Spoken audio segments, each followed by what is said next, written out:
The sun never rose on Vikra Prime. It was a twilight world, caught between dying starlight and thick, drifting clouds that choked the skies.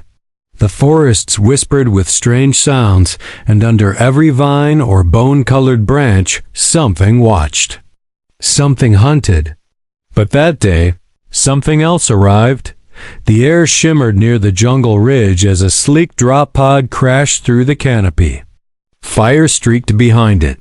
The impact shook the valley, scaring flocks of needlebakes into the air.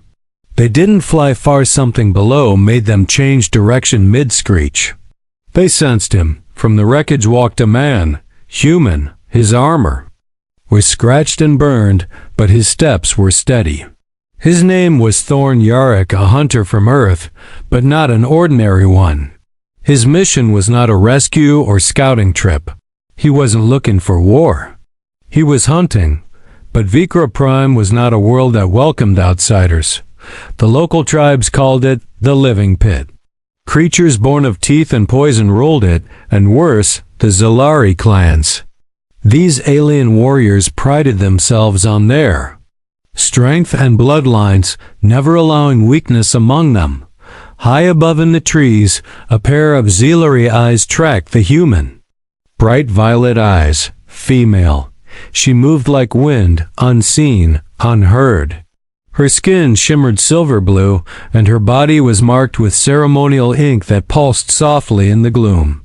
Her name was Zaliana. She was not just any warrior, she was the daughter of a warlord, born to fight, born to lead, and she had come to witness the so-called human weapon for herself. The stories had spread across the stars. A lone human who entered battlefield zones alone and left them clean. Clans wiped out, predators silenced.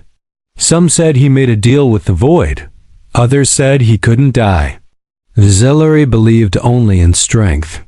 So if the stories were true, she had to see, and what she saw stunned her. From her high perch, she watched Thorn walk into the jaws of an ambush. The jungle trembled. Long-legged raptors leapt from the shadows, fast as sound, claws dripping acid. Most creatures would have turned, run, begged for air. Not the human. He didn't even raise his rifle at first. He waited, let them come, then, like lightning, he moved. 2 shots. 2 raptors dropped. One blade flicked from his wrist and sliced the third across the gut, spilling bioluminescent blood across the leaves. A fourth pounced on him. Jaws wide, he grabbed it midair and threw it into a tree with a sound like splitting bones. Calm, precise. Not angry, not wild. Cold and focused. Like he had done this 1,000 times. From above, Zaliana's fingers curled tight around her weapon. Her breath quickened. She had trained with the deadliest warriors of her people. But never had she seen this kind of control. This kind of raw, silent fury. The human bent over the final beast, wiping his blade. His face was unreadable. Not cruel, not pleased. Just ready. Always ready. And then, suddenly, he turned his head, his eyes locked with hers. She froze. No one had ever seen her in the trees unless she wanted them to. But his gaze was sharp. Not afraid, not challenging. He just nodded once. As if to say, I know you're there. She did not know why, but something twisted in her chest. Her kind did not feel weakness. This was not weakness. This was something else. She dropped down. From the tree in silence, stepping into the clearing, her long spear held across her back. She could feel her heart beating, but not with fear, with something ancient. Thorn didn't raise his weapon. He simply looked at her, measured. You've been watching, he said. She tilted her head. You fight like a creature with no need for death, yet you cause it so easily. He didn't answer. He just cleaned the blade with slow movements. She stepped closer. My people value strong mates, she said, voice low, thick with something strange. But strength like yours, I have never seen it. You move like war itself. She was close, now too close. And still, he didn't move. Away. His eyes stayed on hers. Then, without warning, she whispered the words that would shake both their worlds. You must be the father of my children. The jungle quieted, as if the planet itself had paused. Thorn blinked once. Excuse me? I do not repeat myself, Zeliana said, her voice like velvet over steel. I choose the strongest, and you are it. He stepped back finally, more out of shock than fear. Lady, I just got here. She gave him a small smile, not mocking, not sweet. Just true. Then you better stay. We have much to do. And as she turned back toward the jungle path, she knew this was not just about strength anymore. This was the beginning of something no world human or Zellari was ready for. Thorn didn't follow her at first. He just stood there, staring after the strange alien woman who had spoken the wildest sentence he'd ever heard. The leaves still rustled from her movement. The bodies of the dead beasts still smoked behind him. But his mind couldn't focus on any of it. He had come to this planet to track something deadly, and now he was being claimed as a mate? He finally moved, slowly, cautiously. The jungle wasn't safe, but somehow that woman made him feel like walking away was more dangerous than staying. He followed her trail. Zeliana moved like water, graceful, silent, controlled. She didn't speak as he caught up beside her. She didn't even look at him, as if she already knew he would follow. As if the decision had already been made for both of them. Was that a joke? Thorn asked, brushing a thick vine out of his path. I do not joke, she said without slowing. Right, I'm still catching up, he muttered. You don't even know me. I know your strength. That's enough. No, it's not. It is to us. The jungle around them buzzed with the quiet hum of unseen predators. Strange insect calls echoed through the trees. In the mist ahead, the shape of something long and serpentine slithered between branches. But Zeliana never hesitated. She finally stopped near a wall of gray stone half buried in vines. It looked like ruins ancient, cracked with time and weather. She stepped inside a hollowed entrance, and Thorn followed, hand near his weapon. Inside was a small shelter carved into the rock. Old symbols glowed faintly on the walls, tribal and ceremonial. Zeliana lit a low fire with a touch to a panel in the wall. The flame flickered with a cold blue light. She sat cross-legged by it, removing her spear, setting it aside. You're a hunter, she said. But not just a killer. You fight with focus. That means you fight for something. Thorn leaned against the stone wall, arms crossed. I fight for survival, same as everyone else. That's not true, she said. Most fight because they are told to, or because they want to feel strong. You fight because you already know you are. Thorn didn't answer. She was right, and that unsettled him more than he liked to admit. What exactly are you doing out here? He asked. My people are choosing mates. The bloodlines must continue. Her voice was calm, steady. I have no need for a soft male. I want one who survives when everything else dies. That's a heavy compliment, he said dryly. She looked up at him. I didn't choose you for flattery. There was no flirtation in her tone. No playful spark. Just certainty. And something else, curiosity. She wasn't asking for his permission. She was trying to understand why he hadn't accepted already. Thorn rubbed his jaw, feeling a headache creep in. Listen, where I come from, mating's not a one-sided decision. You don't just walk up to someone and declare it. You didn't reject me, she said. I didn't say yes either, but you followed me. He opened his mouth to argue but stopped. She was right again. And deep down he knew why. There was something strange about her. Powerful, focused, like a blade that never dulled. Fine, he said. Say I'm curious. What now? She stood and approached him slowly, not as a threat, but with calm intention. She stopped a few steps away, staring up at him. My people will not accept you easily. They believe humans are weak, short-lived, dirty. I've been called worse. I will take you to my clan, she said. Let them see what I saw. If you survive the trials, they will honor the union. Trials? He repeated. Great. She gave the faintest smile. If you die, I will honor your body. Comforting. The next morning came with a storm, sharp winds, and purple lightning across the sky. They set out through deeper jungle paths toward the heart of Zelari territory. Strange animal calls echoed through the mist. At one point, they passed an abandoned camp, scorched and claw-marked. Thorn paused to examine a broken human helmet half buried in the dirt. Survivors? He asked. Doubtful, she said. Your kind came here once before. Most were eaten, so this'll be a reunion. She nodded without humor. And you must show them why you're different. He adjusted the strap on his gear and walked on. I hope they like surprises. Zeliana didn't answer, but the look in her eyes said she was counting on it. And somewhere ahead, deep in the jungle, a set of alien eyes opened.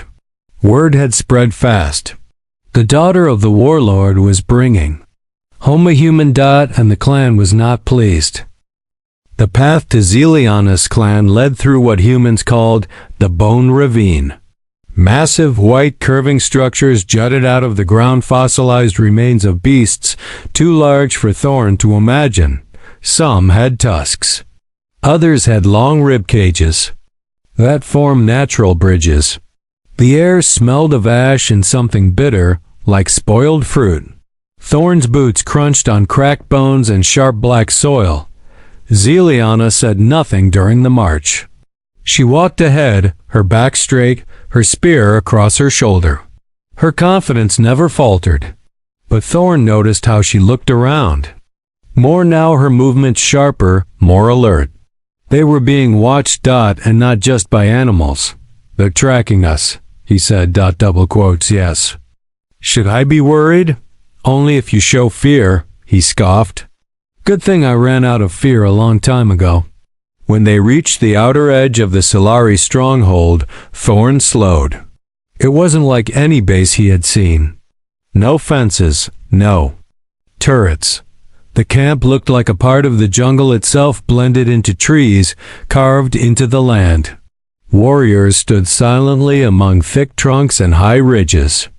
Eyes like burning coals watched him from shadowed walkways. The moment they stepped into the clearing, everything stopped. The warriors stared at him as if he were a disease. Some reached for weapons. Others showed sharp teeth. Thorn kept walking. He didn't look down, didn't flinch. He met their stares with the same cold gaze he used in battlefields back on Earth.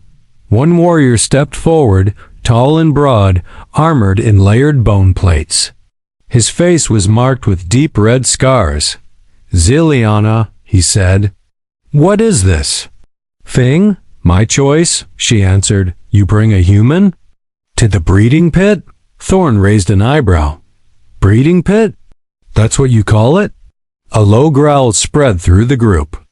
The warrior stepped closer, looking Thorn up and down like meat. You think this soft skin can handle a trial, princess? He already has, she said. In the wild. He'll die here.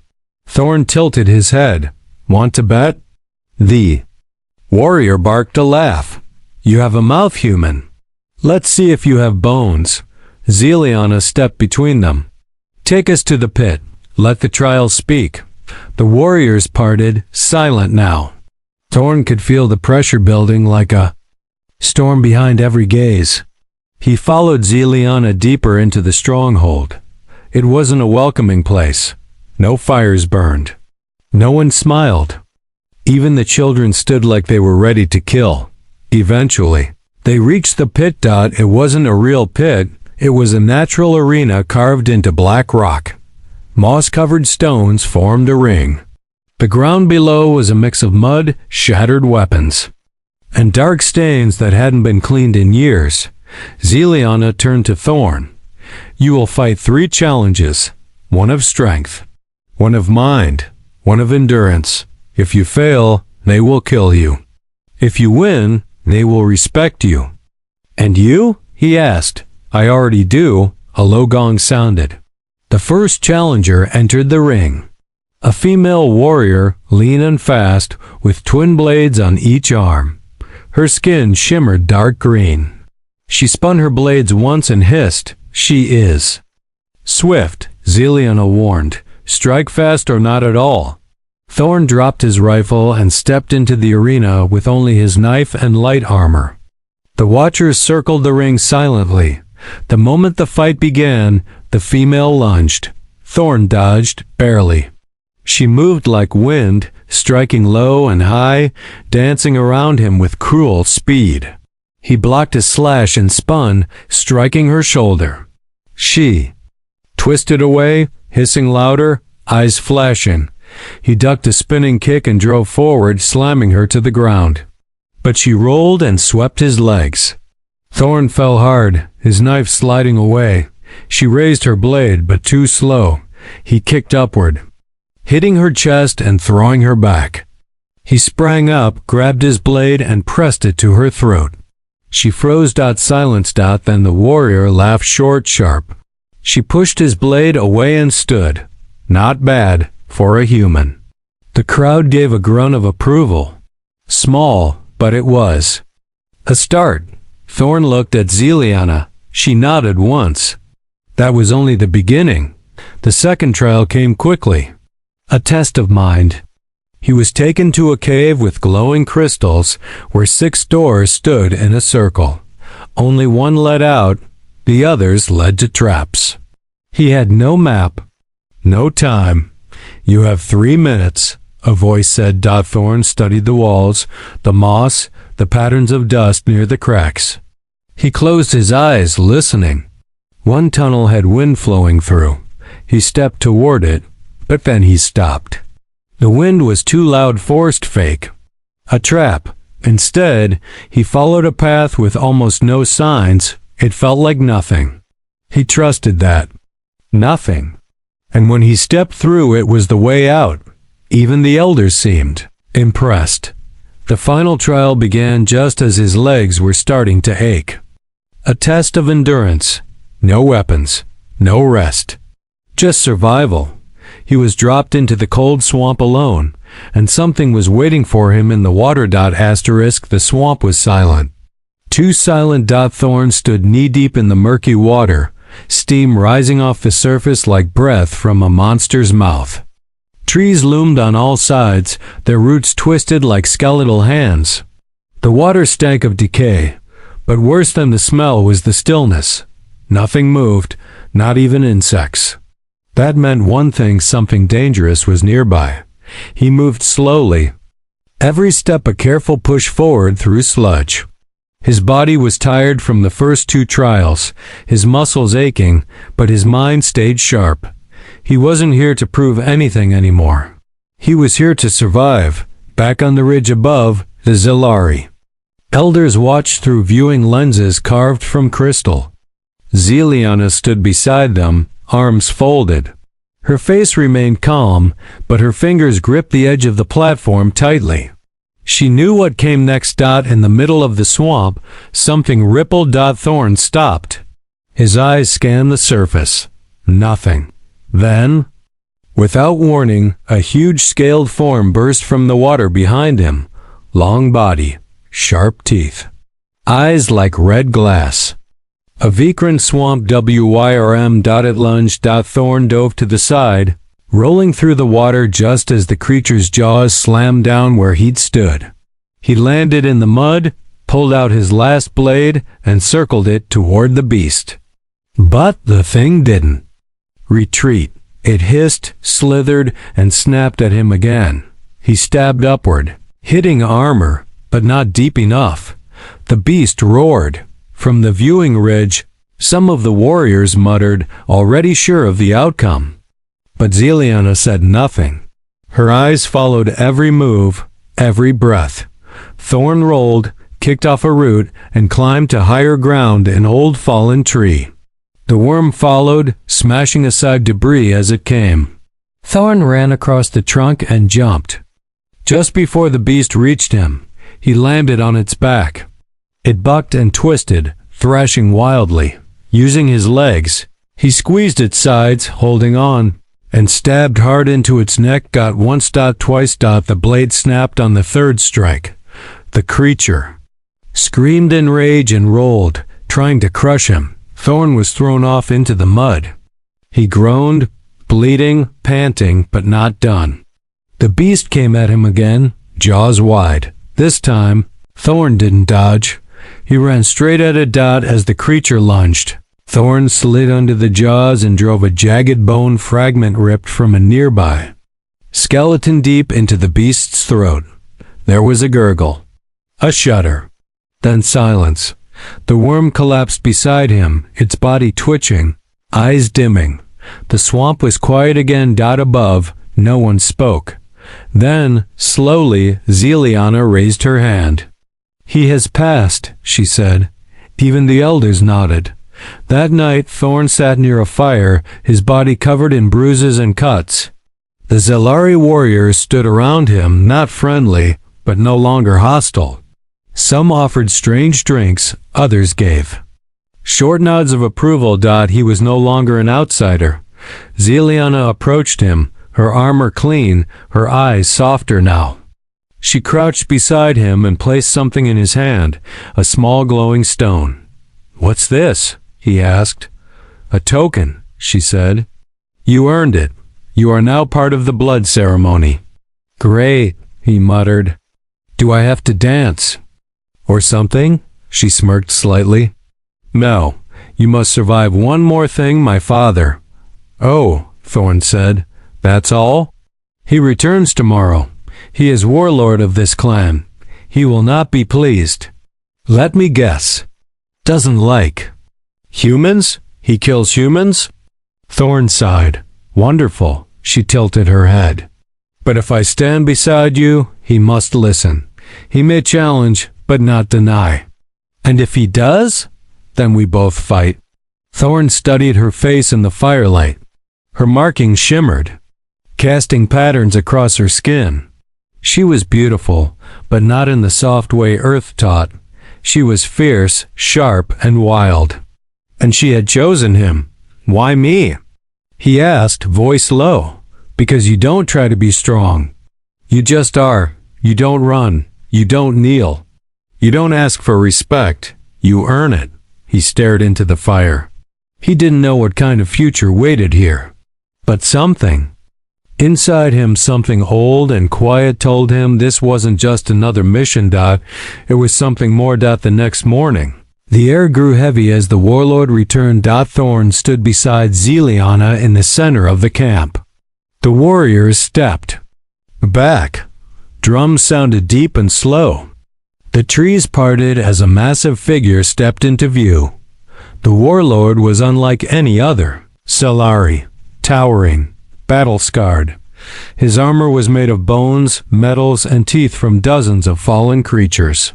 His eyes were like cold fire. He looked at Thorn and stopped. Silence. Then he growled, "This is your choice?" Zeliana stood tall.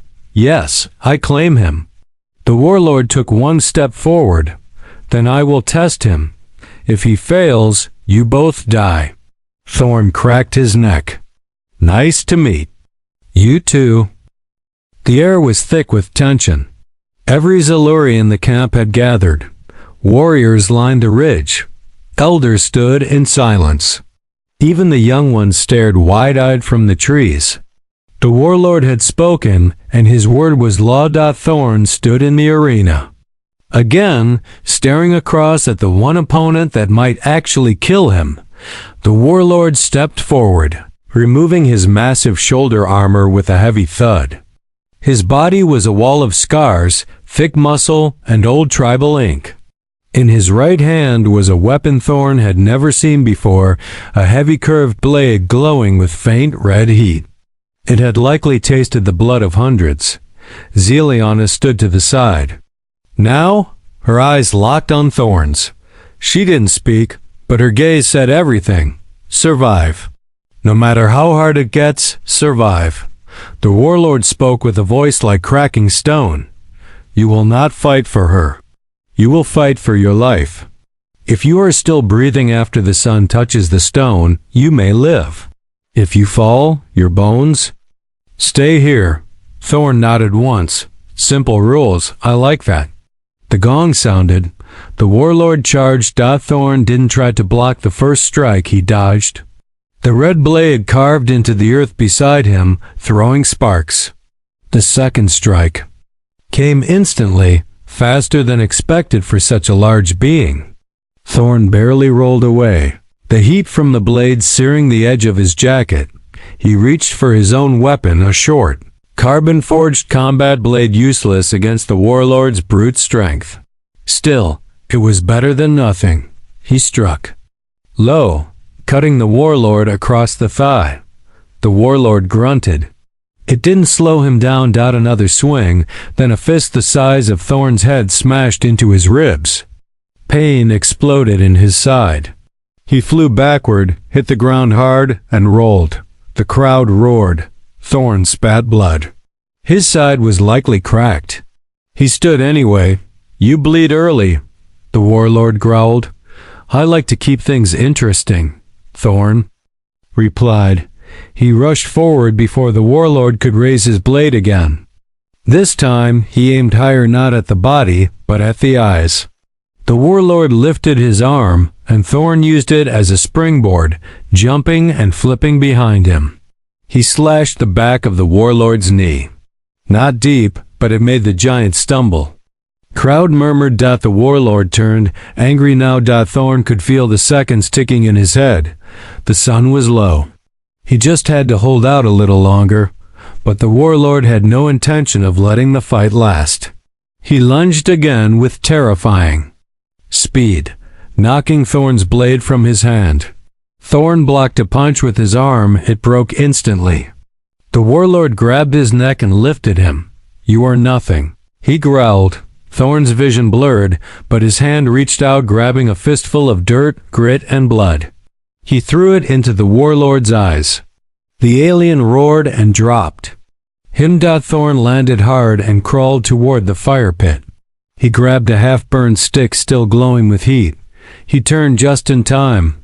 The warlord charged blindly. Thorn rolled under him, jammed the burning stick into his back, and used it to launch himself upward, grabbing onto the warlord's shoulder. He pulled a hidden blade from his boot and held it against the thick neck. The warlord froze.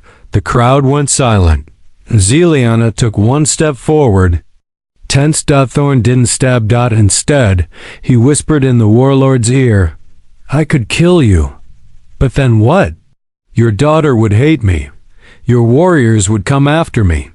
So I'll make you a deal. Let me go, and I'll keep earning my place. The warlord growled low, but the sun touched the stone. The trial was over. He reached up and grabbed Thorn by the wrist, ripping him from his back and slamming him to the ground, but not fatally.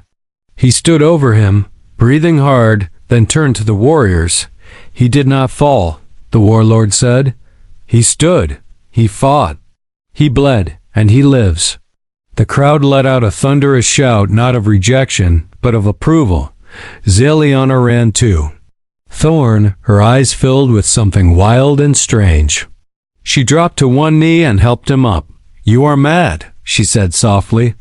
I get that a lot. You didn't kill him. He's your father. You could have died. I know. She touched his face, gently this time. You are not like the others. He gave a tired smile. You keep saying that. As the warriors celebrated and the firelight grew stronger, Thorn stood beside Zeliana, bloody, broken, but alive. He had passed the final test, but far away. In the deepest parts of the galaxy, others had heard of the human who survived the warlord, and not all of them were pleased. For the first time in days, Thorn had a chance to breathe. The trial was over. The warriors no longer snarled when they looked at him. The children watched him with wide eyes and whispered to each other in the Zilari tongue. A few brave ones even approached him and touched his armor. Fascinated, he let them. It was strange. Somewhere between respect and curiosity, Thorn had become a symbol, but peace didn't last long on Vikra Prime. That evening, Zaliana took him to the inner chamber's sacred caves carved into the cliffside. Glowing moss lit the walls with a soft blue light. It was warmer inside, silent except for the quiet sound of dripping water. She handed him a drink made from some thick red root. Bitter, but it dulled the pain in his cracked ribs. She sat close beside him, not speaking for a long while. "You should rest," she finally said. "Your bones are not metal." "I've had worse," Thorn replied, though he was clearly exhausted. "You passed every trial. My father didn't kill you. That alone makes you a legend." He leaned back against the cave wall. "Didn't come here to be a legend. Why did you come?" He hesitated. "Then I was tracking something. Not a beast. A group. Xenoslayers. Human mercs turned rogue. They've been moving across planets, destroying species, selling rare DNA for profit. I followed their trail to Vikra Prime." Her eyes narrowed. "You mean offworlders are hunting Zilari? Or worse, breeding pits? Genetic harvesting?" Zilliana's voice turned cold. "That is forbidden by every known law." Thorn nodded. "Which is why they do it in shadows. I didn't expect to find your people here. I didn't expect you." Her expression softened slightly. She placed a hand on his wrist. "Then maybe the stars guided your hunt." But before he could reply, a sudden tremor shook the cave. A warrior burst through the curtain at the entrance, panting. "My lady!" A human vessel entered orbit unauthorized. It dropped a squad near the Black Plains. Thorn shot to his feet. "That's them." Zaliana stood too. "They will not leave this world alive." Together they moved quickly through the jungle paths, accompanied by 5 elite Zilari scouts. Night had fallen fully now. The sky above flashed with soft lightning, and strange creatures howled in the distance. But Thorn focused only on the signs: broken branches, crushed leaves, melted stone. Advanced weapons had touched this ground. When they reached the Black Plains, the truth was clear. A small ship had landed and left burn marks on the field. Several large transport crates had been opened. But what made Thorn's blood run cold were the signs of struggle. Alien bodies, not Zilari, but smaller native species, lay discarded, wounded, or worse, tagged, sampled. "They're here." Thorn whispered. He found one of their marks, an old Earth symbol scratched into the side of a crate. He tapped a small device on his belt and brought up a hologram. "Their last known leader is Commander Vale. He was exiled 5 years ago. Real nasty, believes the strong should consume the weak." Literally, Zaliana bared her teeth. "Then, let the strong consume him." They moved swiftly, tracking boot prints and heat signatures. It didn't take long to find the mercenaries. 5 of them, in black armor, moving through the dark forest. They carried stun rifles and sample collectors. Thorn signaled the scouts to circle, then stepped out alone. "Evening, boys," he said loudly. The mercenaries froze. One turned. "No damn way. Yarrick, miss me? You're supposed to be dead." "Not yet." Before they could react, the jungle exploded with movement. Zilari scouts dropped from the trees like shadows. Blades flashed. One merc was pinned before he even screamed. The fight was fast. Thorn disarmed one with a knee to the chest and drove him into the dirt. Ziliana fought like lightning, spinning through the air and striking with deadly precision. The remaining mercenaries panicked, but they were surrounded. Only one escaped the ambush. Commander Vale. He ran deeper into the woods, dragging a crate with him. Thorn gave chase. The trees rushed by in blurs. Vale was fast, enhanced. But Thorn was faster. He leapt, tackled him to the ground, and ripped off his helmet. Vale's face was pale and scarred.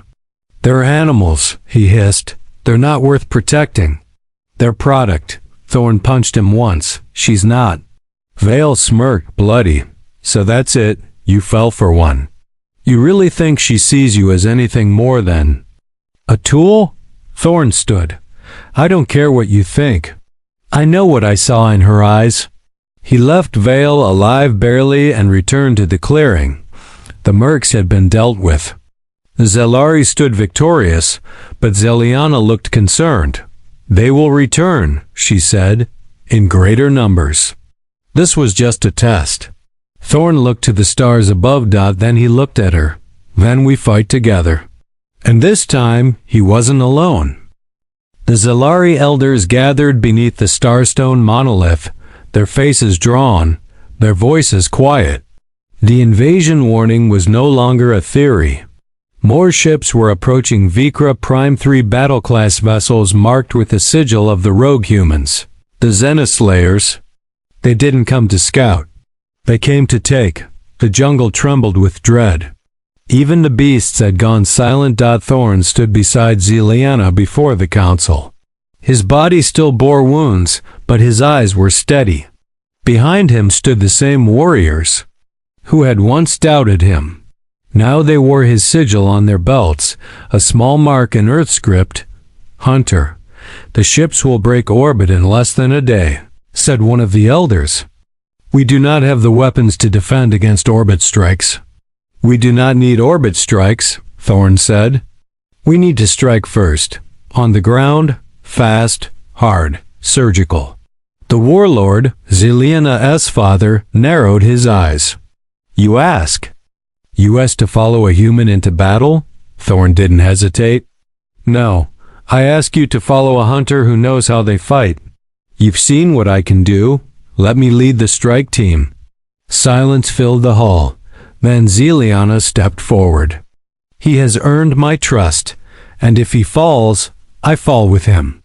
The warlord stared at her for a long, quiet moment. Then he gave a single nod. "So be it." Before the sun rose, they moved. Thorn led a squad of 10 Zelari, including Zeliana. Each carried alien-crafted weapons, enhanced with human targeting tech. He had modified them himself. The target was clear. The forward beacon station the mercenaries had placed to guide in the ships. Destroy that beacon, and the fleet would lose their lock. Without it, they would retreat or risk crash landing. They crossed dark rivers, crawled through thorny ravines, and crept through silent plains until they reached the edge of the enemy camp. Thorn peered through his scope. Human mercs about 20 guarded the beacon array. Heavy shielding. Automatic turrets. "They've upgraded since last time," he muttered. Zeliana crouched beside him. "What's the plan?" "We split them. Noise on one side. Hit the other." Classic pincer. Zeliana smiled. "Good. I prefer breaking bones up close." The signal was given. Zelari warriors unleashed a blast of sound bombs from the eastern ridge. As the mercenaries scrambled toward the noise, Thorn and Zeliana sprinted from the shadows on the west. A turret activated.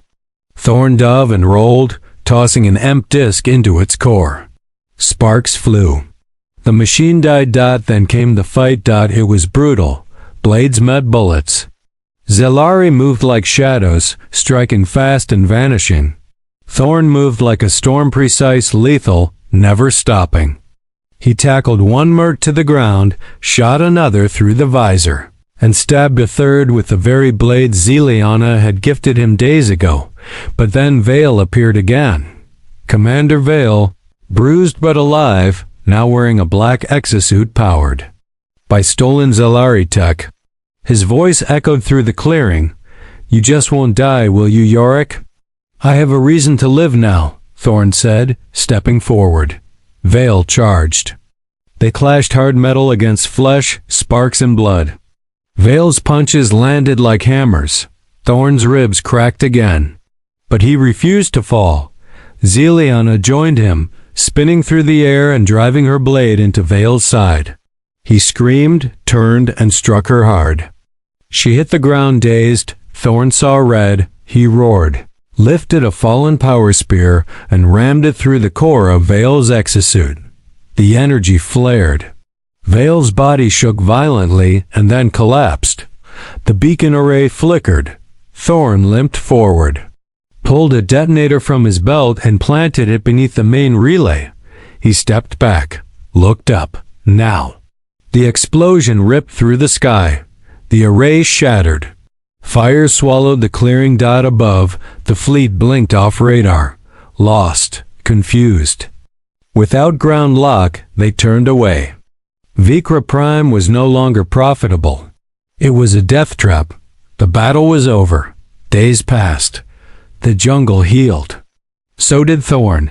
He stood now beside Zeliana on a high cliff overlooking the valley. Below, the Zalari trained stronger, faster, sharper. "Change them," she said quietly. "And me," he looked at her. "I didn't come here to change anyone, but you did." She stepped closer. "Now I ask again, with no trials, no pressure. Just truth." She placed his hand over her heart. "Will you be the father of my children?" He didn't laugh. He didn't flinch. He simply pulled her into his arms, pressed his forehead against hers, and whispered, "Yes." And in the wildest, deadliest corner of the galaxy, love took root not from comfort, but from fire.